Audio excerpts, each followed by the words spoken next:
اللہ الرحمن الرحیم ان اللہ یحب التوابین ویحب المتطہرین صدق اللہ العظیم۔ بے شک اللہ تعالیٰ توبہ کرنے والوں اور پاک صاف رہنے والوں سے محبت کرتا ہے۔ محترم سامعین،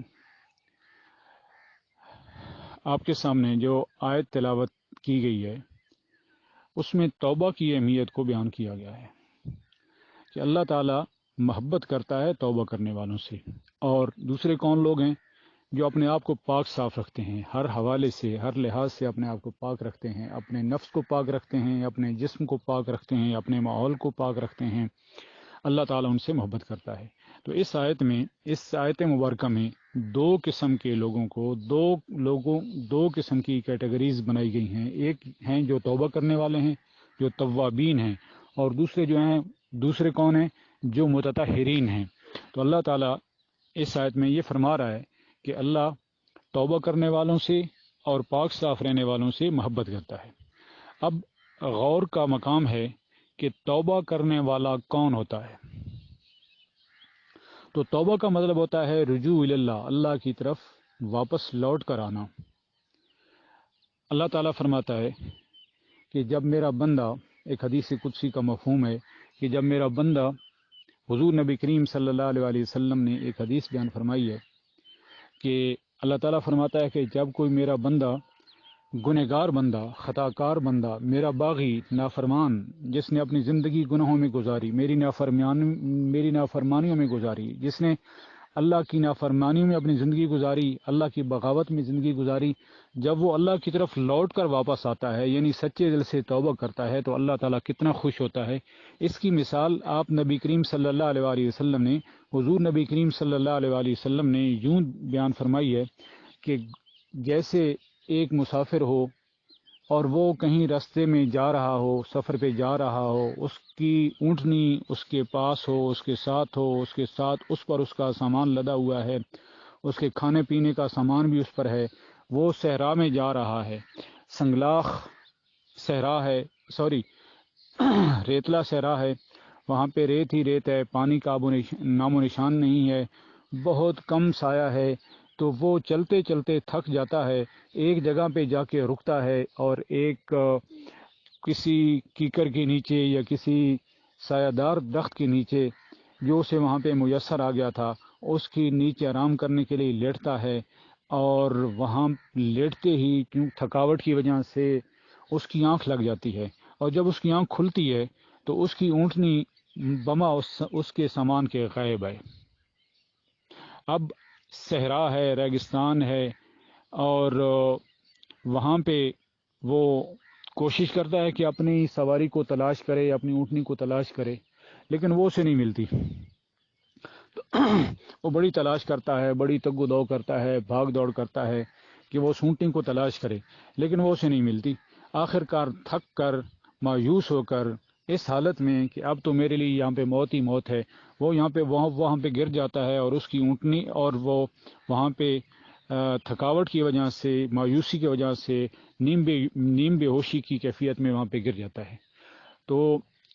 جب اسے کچھ دیر کے بعد ہوش آتا ہے تو وہ کیا دیکھتا ہے کہ اس کی اونٹنی جو ہے وہ اس کے ساتھ، اس کے پاس موجود ہے، اور اس کی کیفیت یہ ہوتی ہے کہ جب وہ اپنی اونٹنی کو اپنے سامان کے ساتھ دیکھتا ہے تو اس کی خوشی کی انتہا نہیں رہتی، اور وہ اس کے منہ سے یہ الفاظ نکلتے ہیں بدحواسی کے عالم میں کہ اے اللہ، تو میرا بندہ ہے اور میں تیرا رب ہے۔ یعنی وہ اتنا خوش ہوتا ہے کہ اس کے منہ سے ایسے الفاظ نکلتے ہیں جو عام حالت میں کفر کے کلمات ہیں، تو وہ کہتا ہے کہ اے اللہ، تو میرا بندہ ہے اور میں تیرا رب ہوں۔ تو اتنی اسے خوشی ہوتی ہے۔ تو حضور نبی کریم صلی اللہ علیہ وسلم نے فرمایا کہ جو خوشی اس بندے کو اس وقت ہوتی ہے تو اللہ تعالیٰ کو اس سے زیادہ خوشی ہوتی ہے جب کوئی اس کا باغی بندہ، جب اس کا نافرمان بندہ، جب خطا کار بندہ اس کی طرف واپس لوٹ کر آتا ہے۔ تو توبہ کا جو عمل ہے یہ اللہ تعالیٰ کو نہایت پسند ہے، اللہ تعالیٰ اسے بہت محبوب رکھتے ہیں۔ اللہ تعالیٰ ان لوگوں سے محبت کرتے ہیں جو اس کی طرف واپس لوٹ کر آتے ہیں، جو توبہ کرتے ہیں، جو استغفار کرتے ہیں. اور اس توبہ اور استغفار کی اتنی اہمیت ہے کہ حضور نبی کریم صلی اللہ علیہ وآلہ وسلم جو کہ افضل الانبیاء ہیں، امام الانبیاء ہیں، افضل البشر ہیں، اور تمام پیغمبروں کے سردار ہیں، تمام پیغمبروں کے امام ہیں، محسن انسانیت ہیں، اور فخر کائنات ہیں، اور جن سے گناہ کا سرزد ہونا بھی ناممکن ہے. ہم سوچ بھی نہیں سکتے کہ حضور نبی کریم صلی اللہ علیہ وآلہ وسلم کی ذات سے کبھی کوئی گناہ سرزد ہوا ہو. تو آپ صلی اللہ علیہ وآلہ وسلم فرماتے ہیں کہ میں روزانہ 70 بار اللہ تعالیٰ سے استغفار کرتا ہوں، اللہ تعالیٰ سے اپنے گناہوں کی معافی مانگتا ہوں، اللہ تعالیٰ سے معافی مانگتا ہوں. تو یہ دراصل امت کے لیے ایک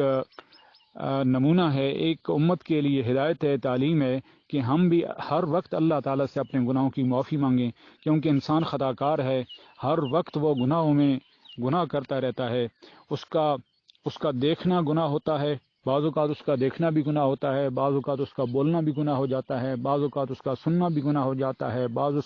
اوقات اس کا چلنا بھی گناہ ہو جاتا ہے، بعض اوقات اس کا پکڑنا بھی گناہ ہو جاتا ہے، بعض اوقات وہ اس کی پلاننگ جو ہوتی ہے وہ بھی گناہ میں شمار ہوتی ہے. کیوں؟ اس کی وجہ یہ ہے کہ اللہ تعالیٰ نے انسان کو صرف اپنی ذات کے لیے پیدا فرمایا ہے. اللہ تعالیٰ خالق ہے، اور اللہ تعالیٰ نے انسان کو پیدا اس لیے فرمایا ہے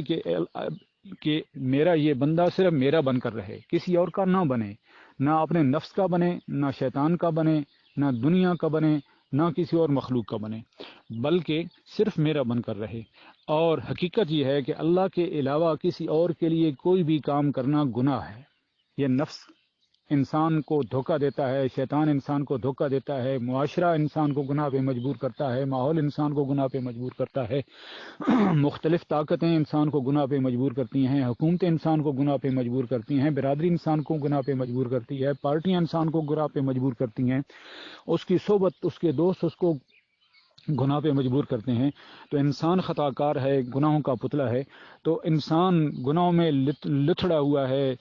بھرا ہوا ہے، لیکن توبہ کا دروازہ کھلا ہے. اللہ تعالیٰ نے توبہ کے دروازے کو بند نہیں کیا، بلکہ اللہ تعالیٰ تو یہ فرماتا ہے کہ باز آ ہر آنج ہستی باز آ، گر کافرو گبرو بت پرستی باز آ، اور 100 بار اگر توبہ شکستی باز آ، کہ اے انسان واپس آ جا، واپس لوٹا. تو چاہے کافر ہے تو بھی واپس آ جا، تو اگر بچہ ہے تو بھی واپس آ جا، بڑا ہے تو بھی واپس آ جا،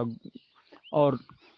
بزرگ ہے، مرنے کے قریب ہے تو بھی میرے لیے تو میری طرف واپس آ جا، میں تجھے اپنی دامن رحمت میں ڈھانپ لوں گا. اور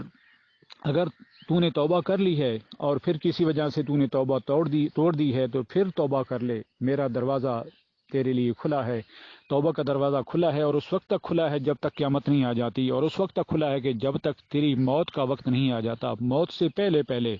عزرائیل کے آنے سے پہلے توبہ کر لے، تاکہ تو جب میرے پاس آئے تو پاک ہو اور صاف ہو. اور جب تو توبہ کرے گا تو میں پاک کر دوں گا، تو میں تجھے مطہر کر دوں گا،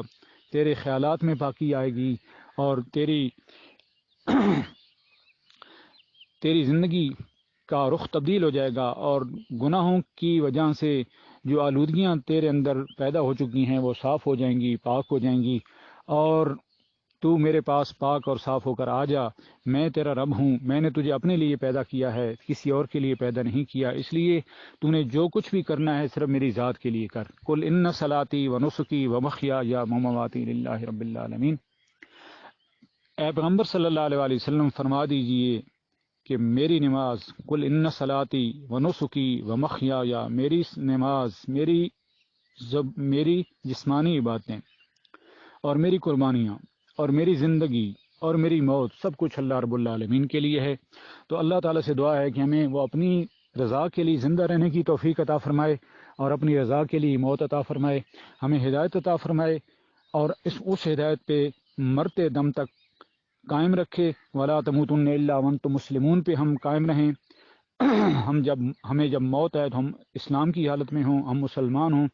اور اللہ تعالیٰ میں دنیا اور آخرت میں کامیابیاں عطا فرمائے. کہ دنیا کی زندگی عارضی ہے، چند روزہ ہے، وقتی ہے، عارضی ہے، فانی ہے، محدود ہے، متناہی ہے، اور اس کے بعد جو زندگی آنے والی ہے وہ لامحدود ہے، غیر متناہی ہے، غیر فانی ہے، ابد اللہ آباد ہے، کبھی ختم ہونے والی نہیں ہے. تو اللہ تعالیٰ ہمیں اس ابدالآباد زندگی کے لیے کام کرنے کی توفیق عطا فرمائے، وہ اپنے دین کے لیے ہمیں قبول فرمائے، اپنے دین کی دعوت کے لیے ہمیں قبول فرمائے اور اپنی رضا کے لیے قبول فرمائے، اپنے دین کے غلبے کے لیے ہمیں قبول فرما لے، ہمیں چن لے۔ سبحان ربک رب العزت عما یصفون وسلام علی المرسلین والحمد للہ رب العالمین۔